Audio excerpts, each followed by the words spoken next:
విషయాలు చాలా ఉన్నాయి. మాజీ మంత్రుల గురించి కొన్ని ఇంకా చాలా ఉన్నాయి. వాటన్నిటి గురించి డిస్కస్ చేద్దాం. ఒకసారి కృష్ణవేణి గారితో కూడా మాట్లాడతాను. కృష్ణవేణి గారు నమస్తే అండి. నమస్తే అండి సార్. నవీన్ గారు మీకు అలాగే ఏబిఎన్ వీక్షకులకి ఇతరుల ప్యానెల్ లో ఉన్నటువంటి సభ్యులు కూడా నమస్కారం సార్. ఏం చెప్తారు మేడం? అంటే ఒకటి కాదు రెండు కాదు, ఇప్పటి వరకు మనం శరత్ చౌదరి గారు చెప్పినట్లుగా ల్యాండ్ విషయం తీసుకుంటేనే పెద్ద ఎత్తున ఇక్కడ దోపిడీ చేశారనేది కనిపిస్తూ ఉంది. ప్రభుత్వానికి వీరేమో తక్కువ ధరకి కొనుగొని తర్వాత కొనుక్కున్న దాని నుంచి 20 లక్షలు 30 లక్షలు అదనంగా అమ్ముకున్నారన్న ఆరోపణలు కూడా ఉన్న నేపథ్యంలో ఆ విచారణ ఉంది ఆ విషయాలపైన. అలాగే సీఎం రిలీఫ్ ఫండ్కు సంబంధించి కూడా బాధితుల నుంచి డబ్బులు అడిగారు, వసూలు చేశారన్న ఆరోపణలు కూడా చేస్తూ ఉన్నారు. కాబట్టి వీటన్నిటి మీద విచారణ జరిగితే పెద్ద ఎత్తున అవినీతి బయటపడుతుందని చెప్తున్నారు కదా. ఎంతకాలంలోగా ఈ విచారణ కంప్లీట్ అయ్యే అవకాశం ఉంటుంది చర్యలకు సంబంధించి? ఎందుకంటే కొన్ని విమర్శలు వస్తున్నాయి, కొంతమంది మీద విచారణకు ఆదేశిస్తున్నారు కానీ చర్యలు తీసుకోవట్లేదు ఏంటి అని. ఇప్పుడు కూడా అలానే ఉంటుందా, లేదంటే ప్రభుత్వం సీరియస్గా చర్యలు తీసుకుంటుందా అనేది ఏం చెప్తారు? సార్, ఎందుకంటే సీరియస్ గా అయితే మాత్రం చర్యలు తీసుకున్నప్పటికీ కూడా ఎక్కడికక్కడ వీళ్ళు చట్టంలో ఉన్నటువంటి ప్రతి లూప్ హోల్స్ ని కూడా పట్టుకుని వీళ్ళు ఎంత దందా చేసినా సరే కానీ బయటకు వస్తున్నటువంటి పరిస్థితిని చూస్తే నిజంగా ప్రభుత్వం ఎక్కడ ఫెయిల్ అవ్వకుండా పగడ్బందీగానే వీళ్ళు చేసినటువంటి ప్రతి నేరాన్ని, ప్రతి అక్రమాన్ని వెలికి తీసి ప్రజల ముందు పెట్టినప్పటికీ కూడా మన చట్టంలో ఉన్నటువంటి చిన్న చిన్న లూప్ హోల్స్ ని ఉపయోగించుకొని వీళ్ళు దేశముద్రలు సార్. వైఎస్ఆర్సీపీ నాయకులు అంటే గనక మనం చూడొచ్చు, జగన్మోహన్ రెడ్డి గారి ఒక స్కానర్ వైరల్ అవుతుంది బయట. ఆ స్కానర్ పెడితే ఆయన ఉన్నటువంటి కేసులన్నీ బయటకు వస్తాయి. ఇవాళ వాళ్ళ అఫీషియల్ హ్యాండిల్ చేశారు. చంద్రబాబు నాయుడు గారి మీద, సీఎం గారి మీద ఇన్ని కేసులు ఉన్నాయి, డిప్యూటీ సీఎం గారి మీద ఇన్ని కేసులు ఉన్నాయి. అవన్నీ ఫాల్స్ కేసులా, నిజమైనటువంటి కేసులా అన్నది ప్రజలందరికీ తెలుసు, క్లియర్ గా తెలుసు. కానీ జగన్మోహన్ రెడ్డి గారి మీద ఉన్నటువంటి కేసులు ఎటువంటి అన్నది కూడా క్లియర్ గా ప్రజలందరికీ చెప్పాల్సినటువంటి బాధ్యత కూడా మాలాంటి వాళ్ళ మీద ఉంది సార్. ఇంకో విషయం ఏంటంటే, అంబటి రాంబాబు గారు లాంటి వ్యక్తి ఇంత స్కామ్ చేశారు అంటే గనక ప్రజలు నమ్మకపోవడం అనేది ఉండదు. ఎందుకంటే శవాల మీద పేరాలు ఏర్పుకునే వ్యక్తి అంబటి రాంబాబు అండి. ఒక వ్యక్తి ఆయన నియోజకవర్గంలోనే ఒక ఆయన చనిపోతే అందులో కూడా కమిషన్ అడిగినటువంటి వ్యక్తి అంబటి రాంబాబు. అంటే 5 లక్షల రూపాయలు ఎక్స్గ్రేసీ వస్తుందంటే అందులో 2,50,000 నాకు ఇస్తేనే సంతకం పెడతానన్నటువంటి వ్యక్తి. అప్పుడు అది కూడా చూసాం గత వైఎస్ఆర్సీపీ పార్టీలో. సీఎం రిలీఫ్ ఫండ్ నుంచి ప్రాణాలు బతికించుకోవడానికి వాళ్ళని సంతకం పెట్టమని వెళ్ళడం కానీ, సీఎం రిలీఫ్ ఫండ్ నుంచి వచ్చినటువంటి డబ్బుల కోసం వెళ్ళినప్పుడు కానీ ఆయా వ్యక్తులకి ఈయన కమిషన్ ఇస్తేనే అక్కడ సంతకాలు పెడతాననేటువంటి పరిస్థితి అంట సార్. అంటే సీఎం గత ప్రభుత్వంలో సీఎం రిలీఫ్ ఫండ్ నుంచి కూడా వీళ్ళు ఎంత తిన్నారన్నది కూడా, అది అందరూ కూడా ఆ రిలీఫ్ ఫండ్ కి అనేక మంది దానాలు ఇస్తూ ఉంటారు. చాలా మంది దానికి మొన్న కూడా చూసాం, మన కూటమి ప్రభుత్వంలో కూడా మెగాస్టార్ చిరంజీవి గారు కూడా సీఎం రిలీఫ్ ఫండ్ కి ₹1,00,00,000 ఇవ్వడం జరిగింది. అలాగే చాలా మంది ఉదాసీనతతో ఆ సీఎం రిలీఫ్ ఫండ్ కి డబ్బులు ఇవ్వడం జరుగుతుంది. అలాంటి దాంట్లో కూడా కమిషన్ తిన్నటువంటి గత వైఎస్ఆర్సీపీ నాయకులు, గత పాలకులు, గత మాజీ మంత్రి అంబటి రాంబాబు గారండి. అంబటి రాంబాబు గారు చేసినటువంటి స్కామ్ లో జగనన్న కాలనీలు అనేటువంటివి ఎలాగ ఊల్చివర్లు ఇచ్చారో చూసాం సార్. అంటే రెవెన్యూ యాక్ట్ ప్రకారం రెవెన్యూ డిపార్ట్మెంట్ కి సంబంధించి అందులో ఉంటది సార్. అంటే డీ పట్టా భూములు ఉంటాయి. ఆ ఊర్లో ఉన్నటువంటి పశువులు మేపుకోవడానికి కానీ, గొర్రెల మందలు కట్టుకోవడానికి కానీ ఆ భూములు ఉంటాయి, డీ పట్టా భూములు ఉంటాయి ప్రభుత్వానికి సంబంధించినవి. అవి ఆ డీ పట్టా భూముల్ని వీళ్ళు 10 లక్షలకి 5 లక్షలకి కొని ఏ రకంగా జగనన్న కాలనీల పేరుతో వీళ్ళు 30 లక్షలకి 20 లక్షలకి అమ్ముకున్నారన్నది క్లియర్ గా తెలుసు.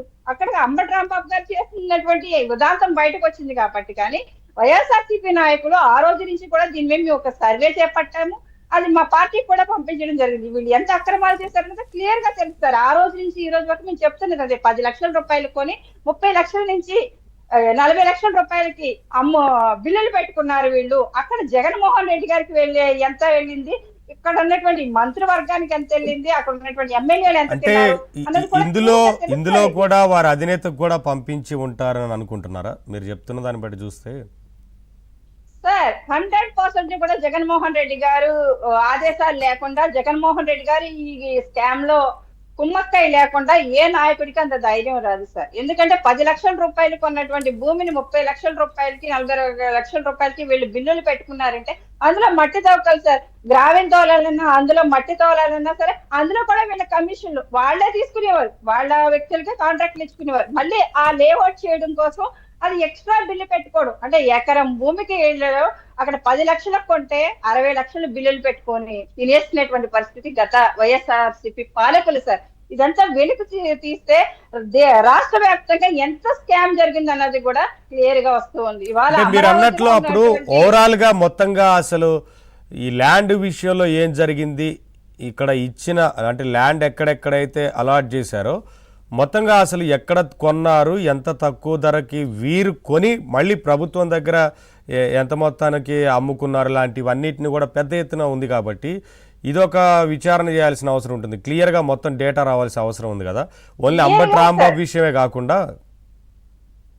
ఇది రాష్ట్ర వ్యాప్తంగా ముడిపడినటువంటి అంశం సార్. ఆ రోజు అమరావతి భూముల్ని కూడా ఏ రకంగా పంచిపెట్టేయడానికి, అక్కడ స్కామ్ చేయడానికి కూడా ఎన్ని రకాలుగా వైఎస్ఆర్సీపీ నాయకులు ప్రయత్నించారు. అప్పుడు జగన్మోహన్ రెడ్డి గారు కూడా రంగంలోకి దిగినటువంటి పరిస్థితి. కానీ ఆ రోజు ప్రతిపక్షాలు చాలా వరకు అడ్డుకోవడాన్ని బట్టి ఇవాళ అమరావతి రాజధానిలో ఉన్నటువంటి కొద్ది మాత్రం భూములన్నా మిగిలి ఉన్నాయి సార్.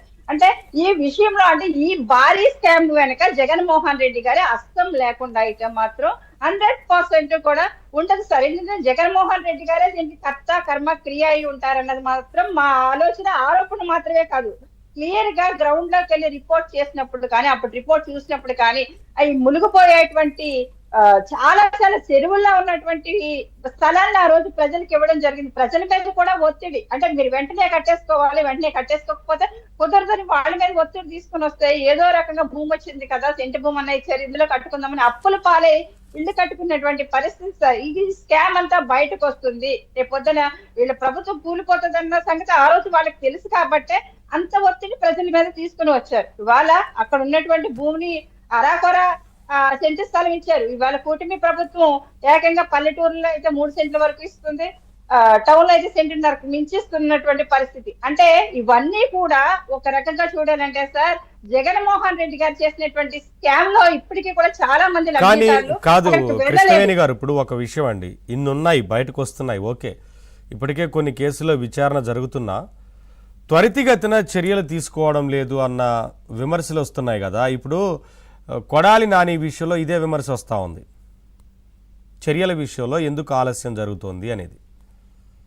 సరే, ఇక్కడ ఇంకొకటి కూడా నేను చెప్పదలిచాను సార్. ఎందుకంటే ఆయన కొడాలి నాని గారే ఆమె భార్య పేరుని కొన్ని ఆస్తులు పెట్టుకోవడం జరిగింది. ఈ రేషన్ బియ్యానికి సంబంధించినంత వరకు కూడా అరెస్ట్ జరుగుద్దని వెళ్ళినప్పుడు అక్కడ ఎందుకు ఆడవాళ్ళ జోలికి వెళ్ళొద్దు అనేసి డిప్యూటీ సీఎం గారు కానీ సీఎం గారు కానీ చెప్పడం జరిగింది. ఆ రోజు చెప్పిన తర్వాత మహాత్ముడు సీఎం గారు చాలా బాగా ఉందాగా వ్యవహరించారని ఇదే వ్యక్తి కొడాలి నాని పేరు నాని చెప్పడం జరిగింది. కానీ ఇదే వ్యక్తి అంటే ఒడ్డు దాటాక చెప్ప తగలేయడం అంటారు కదా సార్, అలాగా దుర్మార్గుల మీద, నేరస్తులైనటువంటి వ్యక్తుల మీద కూడా ఉదాసీనంగా కూటమి ప్రభుత్వం కూడా వ్యవహరించకూడదు సార్. ఇవాళ వాళ్ళ పార్టీలో చూస్తే ఎంత అబద్ధపు ప్రచారాలు చేస్తున్నారు అనేది క్లియర్ గా అర్థమవుతుంది ప్రజలకు కూడా.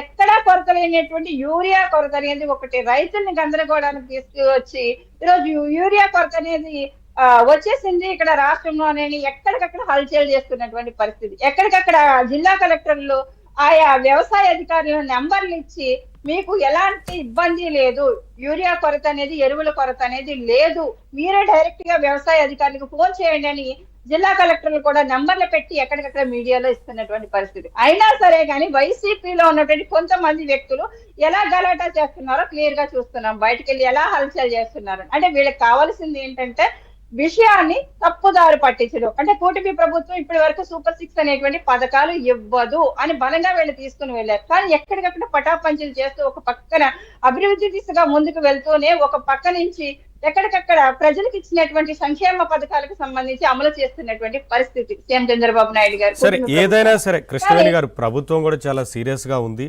ఫేక్ ప్రచారం చేసే వారి మీద, ఫేక్ పోస్టులు పెట్టేవారి మీద, మాఫింగ్ ఫోటోలు పెట్టేవారి మీద ఖచ్చితంగా చర్యలు తీసుకుంటాము, చట్టం కూడా ప్రత్యేకంగా తీసుకొస్తామని ఆల్రెడీ ముఖ్యమంత్రి గారు కూడా నిన్న మాట్లాడారు. అదే విషయం పైన మంత్రివర్గ ఉపసంఘం కూడా